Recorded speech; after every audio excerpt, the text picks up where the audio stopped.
प्रश्न आहे की शाळेत सर शिकवतात, सरांनीच सांगितलं की त्याचा विद्यार्थी महान असतो तो गुरु महान असतो.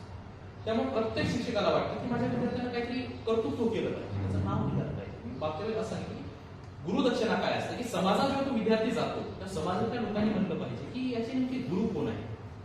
तर माझा सरांना प्रश्न आहे, शाळेत सर शिकवतात, ट्युशनला सर शिकवतात, पण विद्यार्थ्यांना स्वयं अध्ययनाकडे कसं पाहिलं पाहिजे? कारण स्वयं अध्ययन सुद्धा अतिशय महत्वाची भूमिका आहे.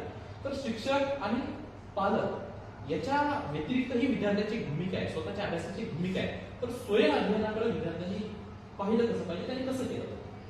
आता स्वयं अध्ययन हे जरी शिक्षकांनी सांगितलं तर मुलगा करेल असं नाही. मग आता ह्याचे उत्तम उदाहरण आहे आपल्यासमोर ना, तो एकलव्याचं स्वयं अध्ययन कसं असतं.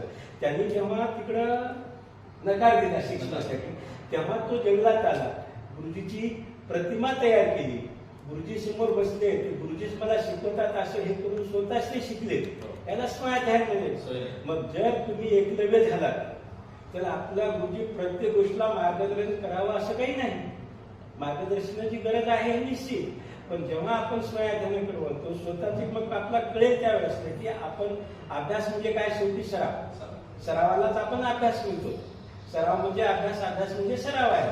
जो सराव म्हणजे सराव म्हणजे काय, मग ती गोष्ट आपण वारंवार करत राहतो. एकच गोष्ट वारंवार